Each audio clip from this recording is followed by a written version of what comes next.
कोई साहब हैं, ये सेक्रेटरी हैं और एग्जेक्टिव एडिटर हैं दी फाइनेंशियल डेली के। खुर्रम साहब आपके हमसाए भी हैं और हमारे मेंबर भी हैं, ये दयानत अखबार से व्यवस्था है। और हमारी बहुत ही सीनियर हस्ती आगा मसूद हुसैन साहब, इनको आप जानते हैं, यकीनन शहर की एक नुमाया शख्सियत हैं। हमारे सीनियर एग्जेक्टिव मेंबर हैं आगा साहब।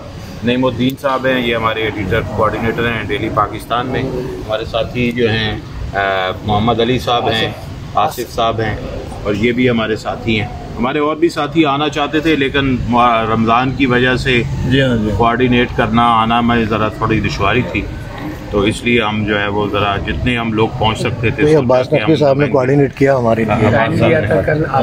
जी।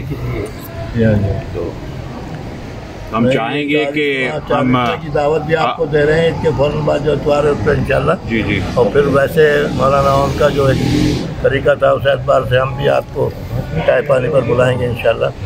और उसमें और मज़ीद हो जाएगी। अच्छा, हमने चंद नशिस्तें की हैं ताज़ियती कराची रीडर क्लब की तरफ से, तो हम चाहेंगे कि कराची रीडर क्लब की तरफ से एक हम ताज़ियती नशिस्त रख लें जिसमें हम आप लोगों को बुलाएं। जो भी इधर भी जगह है, आप कहेंगे तो बारगाह में भी जगह बना लेंगे हम। नहीं, वो तो पूरा घर हमारा खाली है, बड़ी बैठक। अब तक हम बीच लग्जरी होटल में करते रहे या फिर डिफेंस जहाँ आप करेंगे, जहाँ और आपकी कन्वीनियंट, या तो रमज़ान में या रमज़ान के बाद, जिस तरह भी हमें कोई मसला बेहतर रमज़ान के बाद है, तो जिस तरह भी रमज़ान तक हमारा चेहरा नहीं हो सकेगा तो हम तो खुद अब जैसे आप आए तो ऐसे कि बस एक ताज़ियती रेफरेंस होगा। चूँकि वो पता चला है अलामा साहब के ऑन साहब का जो कैरियर का आगाज़ है वो एज ए सहाफ़ी है। जी हाँ जी। तो वो तो इस हवाले से फिर हमने जो है वो इस तरह एक रिश्ता भी बनता है, तो हम समझते हैं कि उनका एक ताज़ियती रेफरेंस जो है हमारे क्लब के लेवल से हो, और आपसे रिक्वेस्ट करेंगे कि आप उसमें तशरीफ़ लाएँ, उस पर उनके ऊपर गुफ्तगू करें। उनके जिनके लोगों के साथ उन्होंने खैरपुर में मिलकर काम भी किया है, उनको भी दावत देंगे। तो क्या नाम है इनका, बमरों का गुलाम अब्बास करेंगे, वो सारी बता देंगे। जी। किन किन अखबारों से मुतालिक थे, किन किन को सिखाया, किन किन पर, तो वो थोड़ा सा 5-10 मिनट वहाँ गुफ्तगू कर लेंगे जी सब। और सब थोड़ा आगा साहब हैं, हम जो सीनियर लोग हैं, आप चाहें बाद में चाहें जब चाहें। बिस्मिल्लाहिर्रहमानिर्रहीम। मैं आप अपने हिस्से का और अपने खानवादे की तरफ से तमाम सहाफ़ी हज़रात, ख़ास तौर पे एडिटर क्लब के जो ज़िम्मेदारान यहाँ तशरीफ़ फरमाए, सीनियर सहाफ़ी तशरीफ़ फरमाए, आपका शुक्रिया अदा करता हूँ।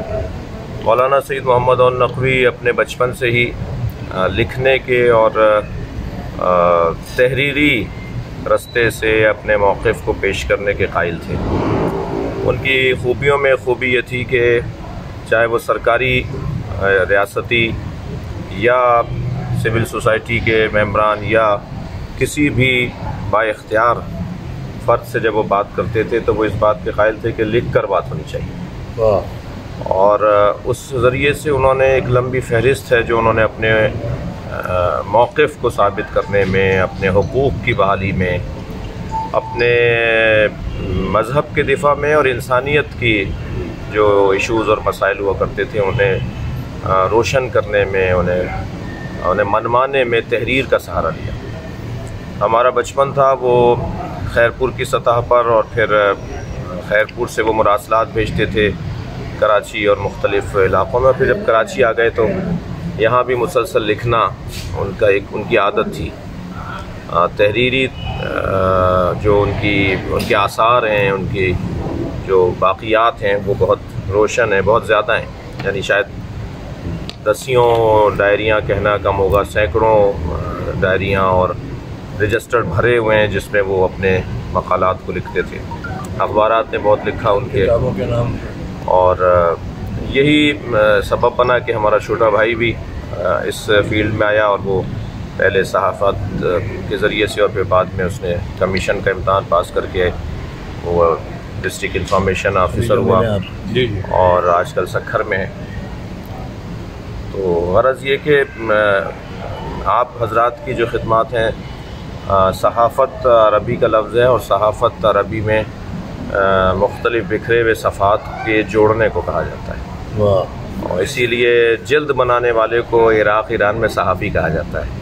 जो किताब की जल्द बनाता है उसकी वो बाहर बड़ा बड़ा बोर्ड भी लिखा होता है सहाफ़ी, इसका मतलब है जल्द बनाने वाला।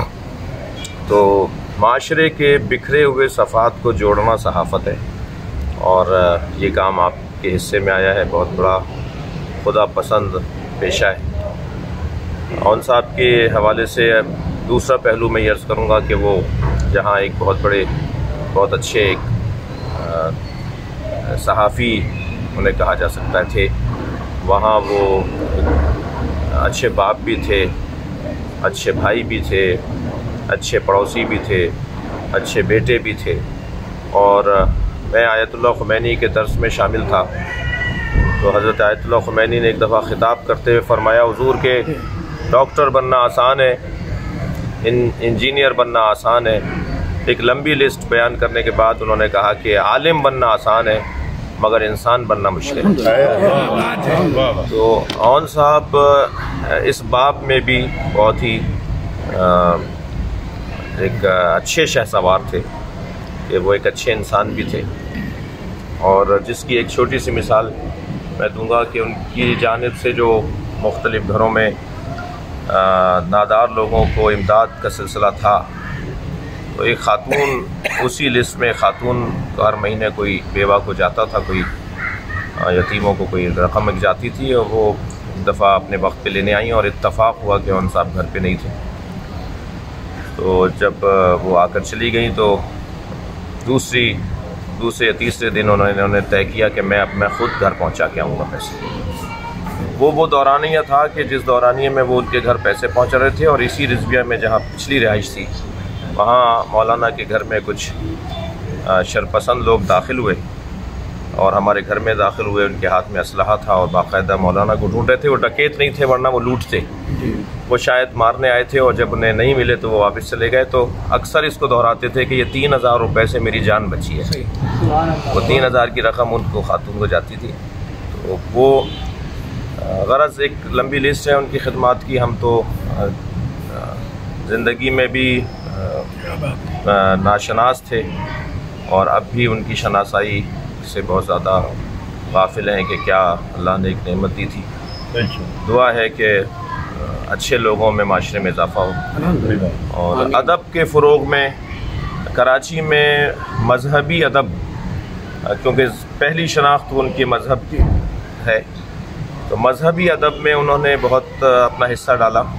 और आज से कोई 30 साल पहले शायद महाफिल जो मनक़बती महाफिल, जो शेरी नशिस्तें आज से 30 साल पहले कराची में शुरू हुई थी, मुख्तलिफ़ मुनासबतों से उसका आगाज़ भी उन्होंने ही किया और उसमें ख़ासा हिस्सा वो रखते थे अपना। बड़ी बड़ी महफ़िलों में मसलन आपसे कह दिया कि जी खाने का इंतज़ाम आप कर दीजिएगा, किसी से का इश्तहार आप छपवा के दे दें, उसे सजाना बनाना।